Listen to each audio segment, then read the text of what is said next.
Hey everybody, it is Carrie, and today we're taking a look at the most powerful power station that we've ever looked at here on the channel. This is the new Jackery Explorer 1000. This thing is an absolute beast of a power supply. This thing can do up to 1,500 watts of output with a 3,000 watt surge, and it has a battery capacity of 1,070 watts. So definitely one of the stronger, more powerful power stations that are out there right now. Now, this thing is fast to charge. It has emergency supercharge that can charge it from 0 to 100% in an hour. That is crazy fast for a power station of this size. So if you need to get this thing charged up fast, it can do it. Now, it's got to have a good power supply, power input. You're not going to get that off of solar or DC, but if you plug this thing to AC, it'll draw some power, charge this thing super fast. Now, there's a SolarSaga 200 watt power or solar panel. We're going to take a look at that later. That's a bifacial high efficiency solar panel, very efficient, and that works really well for charging this. But again, we're going to take a look at that later on in the video. There's smart app control. Again, we'll take a look at how the app works. Works just fine, in my opinion. Nothing wrong with the app whatsoever. And it can act as a UPS with a 20 millisecond cutover rate. So that's very fast for cutting over from main power to battery backup power. Now, back to the stronger, theme that we're going with here. This thing is rated for 4,000 cycles up to 80% of capacity. So after you have fully discharged and recharged from 0 to 100%, 4,000 times, it's still going to charge up to 80% of its original capacity. So that's extremely good. So let's say, 4,000 cycles, instead of being able to charge up to the full, 1,070 watts, it's going to be around 800 and change, right? So still very efficient. 4,000 cycles is a lot. I mean, if you were recharging this thing every single day, think about that. That's like 10 years, right? I mean, this thing, long-lasting LiFePO 4 battery in here. It is shock and fire resistant, outdoor proof. So, if you have this thing sitting outside to get recharged from the solar panels, you don't have to worry about the elements destroying it. This thing is nice and sealed up. I don't see an IP rating on it, but they do say it's outdoor proof. So for whatever that means. For its size, for its battery capacity size, it's actually pretty small. We have other ones that are in the 768 watt hour capacity that are this size. So for this thing to be over 1,000 watt hours and come in at the same size as those 700 size ones, that's pretty impressive. Got a nice folding handle, so makes it easy if something has to be on top of this. The handle completely folds up out of the way, making a nice flat surface on here. Now there's a quiet charging mode, a silent charging mode. It's less than 22 decibels. I haven't had any problems with the noise of this thing charging. When I'm doing my initial test runs and getting it charged up the first few times, this sits in my office right next to me, and it's nice and quiet. I mean, it's one of the quieter power supplies or power stations that are out there. So I don't have any issue with the noise at all. I never put it into the silent mode. Didn't really feel that I needed to. Okay, so let's take a look at the front of it here. We have our screen. I'll power the screen on here. Oh, that's the light. Pretty basic screen here. We've got our inputs, our outputs, and our battery capacity. I like that it not only has a visual display, you know, representing how much power is in there, but it just simply says it. Right now it says 100%. I like that. We got our standard 12-volt car accessory port. We have a USB-A at 15 watts, a USB-C at 100 watts, a USB-C at 30 watts, 3 AC outlets. These are the ones that I said are rated to 1500 watts, pure sine wave inverter. Got a little light over here. It's got a couple different intensities and a strobe. Turn it over on the side. Standard AC power cord, so no external power brick. All of the charging is built into the unit, so you don't have some external thing, just any standard AC plug in here, and then 2 ports to plug in to solar panels. Nothing on the back, nothing on this side. So pretty clean setup, all the outputs on one side, all the inputs on the other side, making this a very clean unit. All right, let's go out in the field, go do a little day trip out into the mountains, do some testing with it, see how it performs, and then give you our results later on. One of the tests that we run with any power station is a load test. Will it actually do what it claims it can do to the best of our ability? Now, right now, the 12-volt is plugged in to a refrigerator. So when the compressor is running, that'll pull about 35 watts. That hasn't been a problem at all. No problem running a fridge. And we have the Stoke Voltaics Nomad cooking system. This is AC powered, and it can go from 200 up to 1,000 watts. With the Explorer 1000 being rated at 1,500 watts, should not be a problem for this thing. So I'm going to go ahead and power that thing on the, should be on the 200 watt setting. Yep. And we're going to see some fluctuations in here. 200, 215, 230, 205. It's going to bounce around a little bit. That's not an issue of the power station. That's simply this thing putting out power to the heating coils to heat this pan. So pretty basic. Now we'll kick it up a notch to 400 watts. Again, we're registering right in that neighborhood, 420, 430, 405, bounces around a little bit. It would eventually settle down as the pan comes up to temperature, but really we're just seeing, can it handle the different loads and does it do it accurately? One more notch, we'll take it up to 600 watts, performing absolutely perfectly, 605, 611, 598, right in there, exactly what I would expect from the unit. One more notch will give me 800 watts, handling it just fine. Again, now we're only barely over half of its rated capacity, so shouldn't be any type of issue whatsoever. I'm going to go ahead and kick it all the way up to 1,000 watts, and boom, it's pulling 1,000 watts, 999, 1,002, right in that 1,000 watt range that I would expect. I can also already see some bubbles starting to form here in the water. It's going to heat this up pretty quickly. There's other power supplies that will just shut off once it gets to that 800 watt limit or 1,000 watt limit. Being rated at 1,500 gives us plenty of extra power.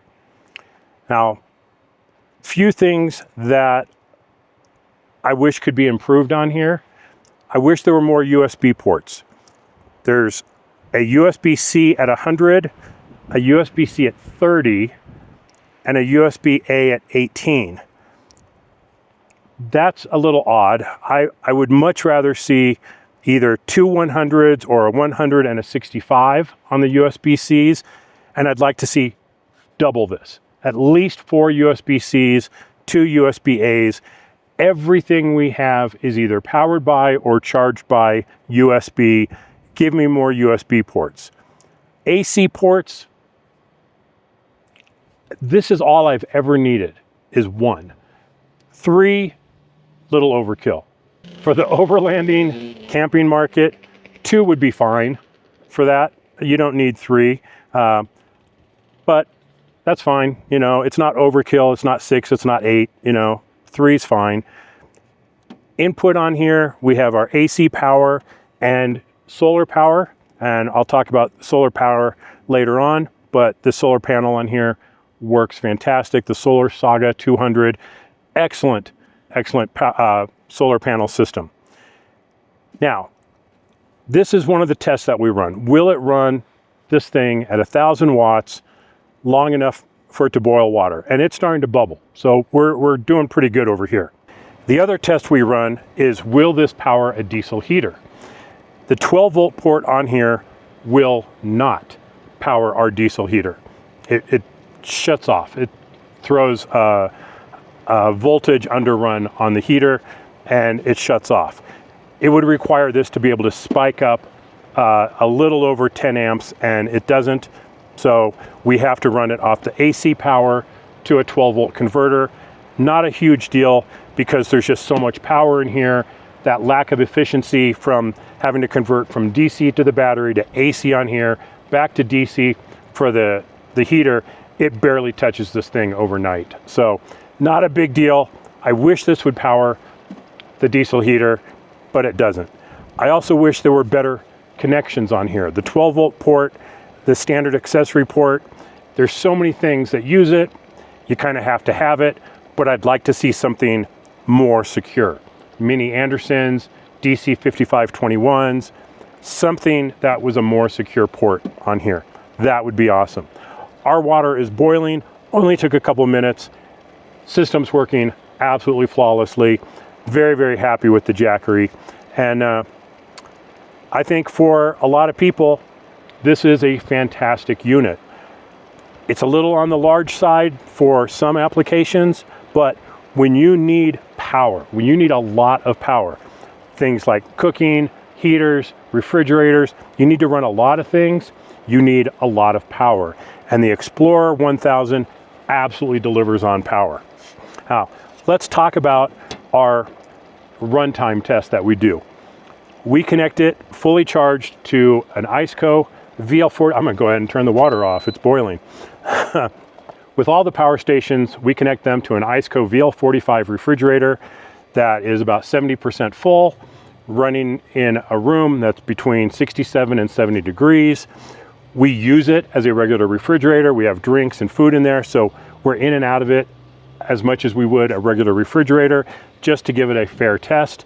We don't want it just to be closed to see how long it'll run. We actually use it.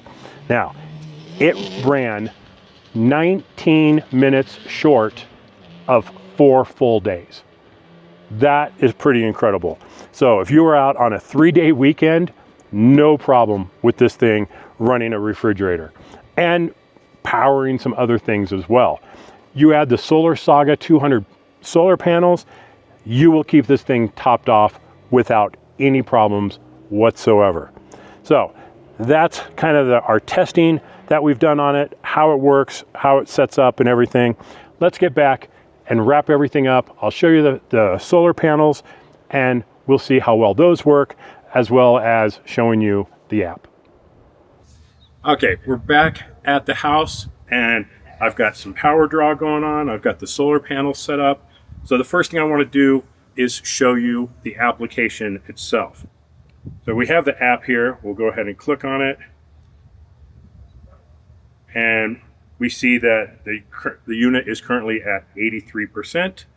We have 67 watts of input coming in and 957 watts going out. So definitely more going out than coming in.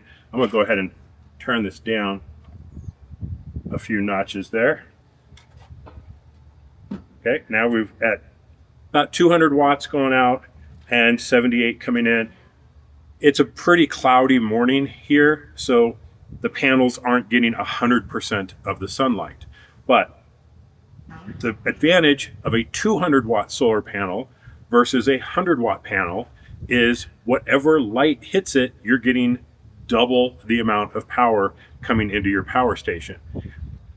Right now, I see we're getting around 100 watts of input. Well, if this was a 100-watt panel, we'd only be getting 50 watts of input. So I always recommend trying to go up to a 200-watt solar panel versus a smaller 100-watt. I think it makes a lot of sense in the long run. You're going to spend a little bit more money on a 200-watt system over a 100-watt, but you're going to maximize whatever sunlight is available. So let's get back to the app here. We have our light control. We can turn the light on, high SOS mode, how long we want the screen to stay on. You know, we want it to be on for 2 hours because we're doing filming. That's great. We can go into the settings here. We can share the device so other people can control it, change the device name, that emergency charging mode I told you about, where we can plug it in and charge this thing in an hour. We have to enable that in here. It's not on by default because that's going to put a little extra strain on the batteries. If you did that every single time, you're really going to affect the longevity of the batteries. So keep that off unless you really, really need to charge this thing super fast for some reason. Charge settings, it's on quiet mode, fast charging mode. So I keep it on the quiet charging mode. I don't need to go any faster than that. And actually, one of the reasons why I did that was in our Jeep, we have a 600-watt power inverter. And when we're driving, we're keeping things like power stations being charged, the refrigerator running off that inverter versus off power stations. So when we get somewhere, we turn off the engine, the inverter turns off, and now we're running on our power station. So we're maximizing the use of our battery power by not running our appliances on a power station while we're driving. However, because that's a 600-watt power station or 600-watt inverter, this thing can take a lot more juice than that. If I had it on the standard charging, it was pulling more power than the 600 watts from my inverter. So I had to put it in quiet mode to actually tone it down so that it was within that 600 watts of my inverter. So, but I left it in that mode just because even in the house, I don't need it to charge faster. I want it to maximize the use of the batteries. We have battery settings here, battery saving mode, fully use the battery. So if your appliance starts pulling a lot of power, you want to save, protect the battery, you can put it in that battery save mode and it won't drain this 100%. Energy saving mode, that, it'll turn off if it doesn't detect any power being used on it. So that's a good feature. Auto time off, and then device name, firmware upgrades, specifications, user manual. So pretty easy to use app. All the basic features are there. You can see your power ratings, your inputs, your outputs, turn them on or off, super easy. So overall, what do we think of the Explorer 1000 and the SolarSaga 200 solar panel? It's great. I mean, I've mentioned the things that I wish could be improved, more USB ports, a more secure 12-volt port. That's not just a Jackery issue. I have said that on every single power station I have ever reviewed. I hate the 12-volt port. There needs to be something more secure. When we're overlanding, I don't know of a single person who has had a fridge in the back of their Jeep running on either their power station or the 12-volt outlet in their vehicle that it hasn't come unplugged. This is a horrible standard for off-roading purposes. We need something more secure. The rest of it is fantastic. Lots of power, lots of runtime, no problem running your camp setup for several days. You add a solar panel to it, you've probably got indefinite power. Pretty simple. So this overall is a fantastic unit. I'll have all the information, the pricing and everything right here below, so you can find that easily. Everything will also be in the video description, so check it out there. But I think Jackery did a really good job on this. I like it. I'm going to mention one thing that I wish was a little different, and that's the cable for the solar panels. So it uses a kind of a barrel connector to connect into the power station. Now, coming off of this is actually a USB-A and a USB-C port. So you can, while this thing is charging your power station, you can be plugged into here, charging your phone or whatever. That's a really cool feature, but this is a proprietary cable, basically, right? I mean, this is a standard connector, but it's not standard across other power stations. The standard is an XT60. So that means without making some kind of adapter for this, I have to figure out exactly what connector this is. I can't go from this and charge a different power station or recharge my trailer. I can't use it for that purpose. It's only going to be used for the Jackery because of this particular port. If this was an XT60 off of here, or even if they offered a cable and an additional price with an XT60 so that I could use their solar panels with other products, to me, that would be a huge win. Other than that, I really have no actual complaints about how it works, the functionality of it, the amount of power this thing has, the way it was able to run our refrigerator for almost 4 full days. That's amazing. So that's the Jackery Explorer 1000 and the SolarSaga 200.